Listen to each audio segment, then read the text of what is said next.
Hi, I'm Kamali, taking you through the stories that people are talking about and sharing around the world on NewsFeed today.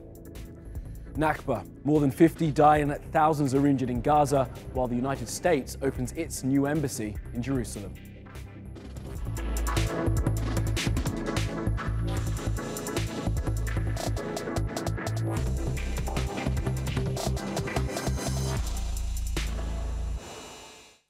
Now, at the top of the newsfeed, the killing in Gaza as an embassy opens in Jerusalem.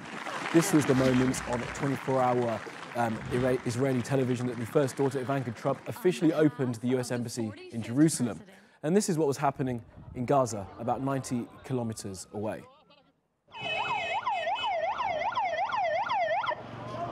And as a result, at least 50 people were killed and more than 1,000 people were wounded. Now, some people in Jerusalem celebrated. They were having their promise delivered upon, the US Embassy opening in the city and the recognition by the United States that it's the capital of Israel. But today, more protest. It's Nakba, the catastrophe. That's when Palestinians remember them being forced from their homes in 1948 upon the creation of Israel. Now, Turkey's declared 3 days of national mourning for those killed. If you're watching this on Facebook, make sure you check out all our other videos and look at our live broadcast. We've got people all over the occupied territories, and we'll bring you the very latest as it happens. Now, of course, you'll know that everything that's happening in Palestine right now has some historical ramifications, but do you know the basis of the political movement that pushed the region to this point? Have a look at this.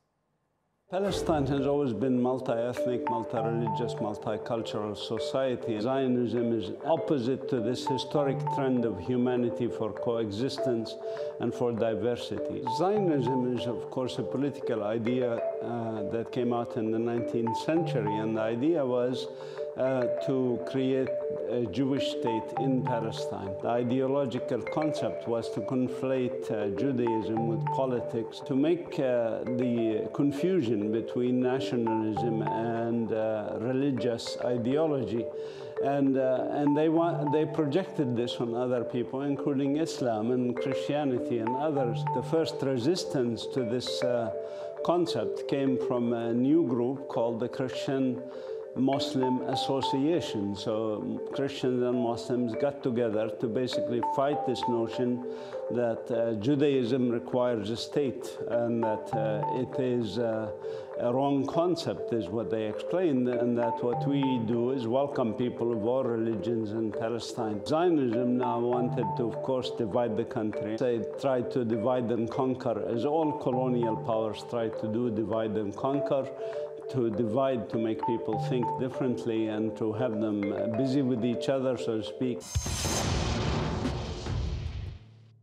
Let's take a look at what else is trending on social media. Now, the Cannes Film Festival say they'll work to improve gender parity. 3 of the most influential people at the event, the festival and the Artistic and the Critics Week directors, have all signed a pledge for parity and inclusion. Now, this comes following the revelations of alleged sexual abuse by many well-known movie makers and the ensuing Time's Up and Me Too movements. And staying with film, Margot Kidder, who played Lois Lane in the Superman movies in the 70s and 80s, has died. She was 69.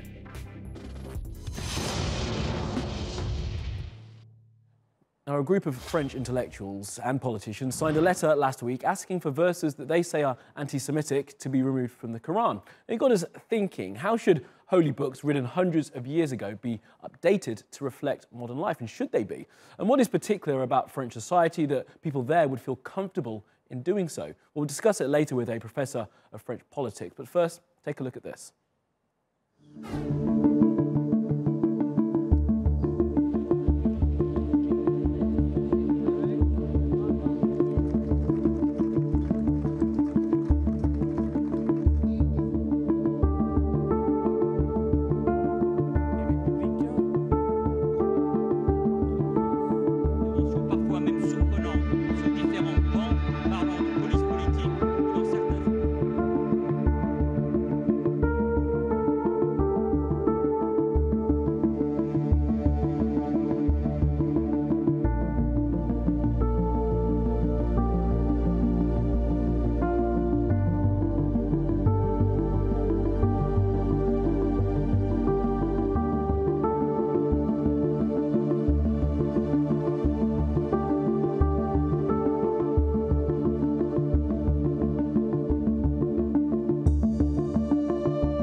Now, Philippe Mallière is a professor of French and European politics at University College London and joins us now live. Professor Mallière, thank you so much for joining us. Now, is there something particular to French secularism that explains what happened with this manifesto from last week?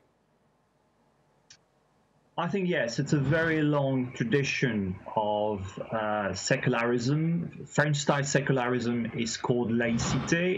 It's pretty similar to what Turkey implemented with Atatürk, by the way.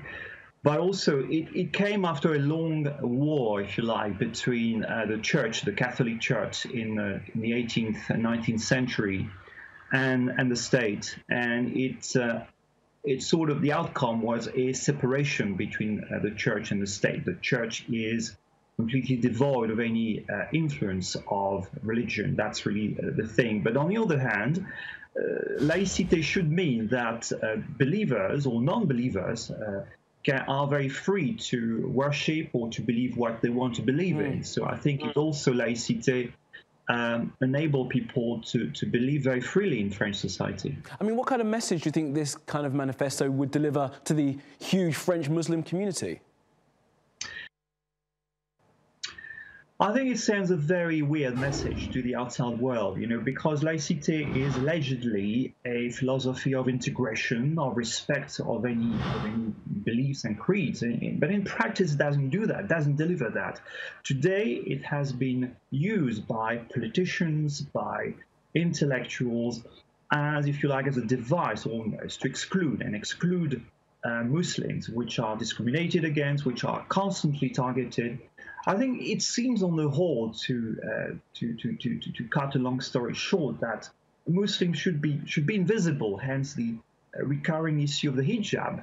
You know, no hijab should be seen not only in public buildings, but also almost in the public sphere, on the street, if you like. You know, yes, we're reaching really new highs in terms of intolerance, fear, and hatred of diversity. That's also what it boils down to. It seems that some French people have a big issue, and let's not forget that Muslim population, where it comes from historically, it is a population essentially coming from the Maghreb, Northern Africa, and of course, a part of the world which was colonized by France until, say, the early 1960s. So that population originally comes from there.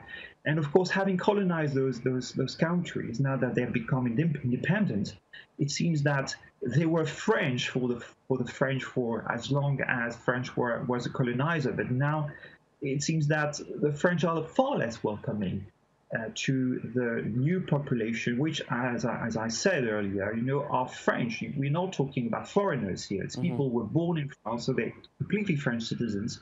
But again, they do not seem to be accepted as equal citizens, you know, compared to other French citizens. Absolutely. Okay, Professor, thank you very much for joining us.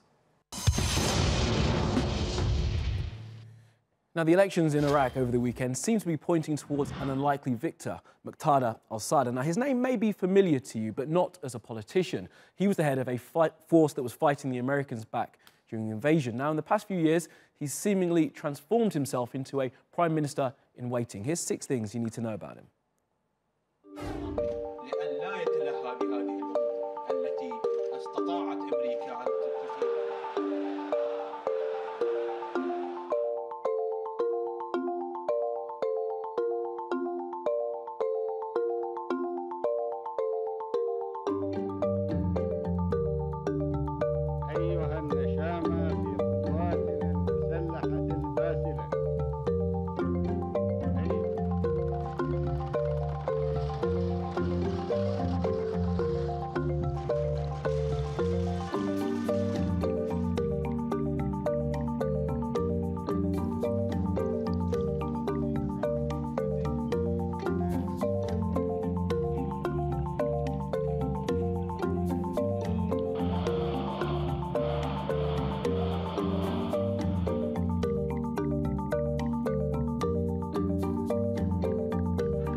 All right, let's take you around the world for some other stories you need to know this Tuesday. At least 19 people are said to have died from Ebola in the Democratic Republic of Congo. Now, the WHO say the numbers are not over the threshold for them to form a committee and declare an international emergency. More than 10,000 people died from an outbreak of the disease in West Africa back in 2014. Chinese social media has forced the American multinational clothing company Gap into an apology. Now, Gap's been making the t-shirt you can see on your screens, but they say it doesn't have Taiwan, the South Tibet and the islands of the South China Seas on it, all territories that are claimed by China. Now, Gap was forced into a politician-style mea culpa, writing in a statement that Gap Incorporated respects the sovereignty and the territorial integrity of China. The shirt's no longer available to buy on the mainland. I wonder if you can buy it in Taiwan. Now, in a good example of checking and rechecking your work, NASA scientists have gone back over some of their data from more than 20 years ago and now say that something they saw on the celestial body Europa, which is a moon of Jupiter, could be a sign that there is life out there. They think there may be water, energy and carbon material on Europa, the key ingredients for life. Now, 2 people getting married this weekend have millions around the world excited. I'm not one of them, but that doesn't mean I won't tell you what people are talking about. So, it turns out the dad of Meghan Markle has been posing for paparazzi-style shots. He's been exposed, in inverted commas, by the gossip site TMZ, and now it's reported he won't walk his daughter down the aisle as he doesn't want to be an embarrassment to her. Good one, internet. Now, breakfast, my favourite meal of the day, a time to chat, drink coffee and look forward to the day ahead, but not for these hikers in Indonesia.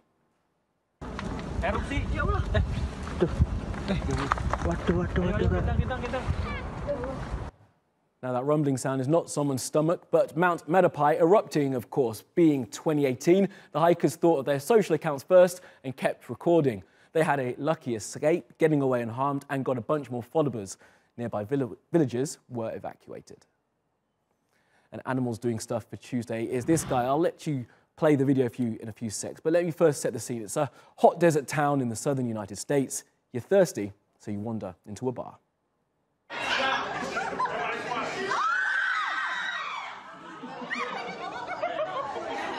Now, this happened in Waco in Texas, and I'm guessing the snake was not venomous because it defo takes a good bite of that guy's hand. And because we canned, rewind selector. Let's see that again. Really does take a bite out of him. All right, that's all for the NewsFeed team. Do reach out to me with your questions, comments, complaints and suggestions. I'm at Kamali Melbourne. You'll find us 24/7 on Twitter, YouTube and Facebook. Follow, subscribe and add. See you again tomorrow.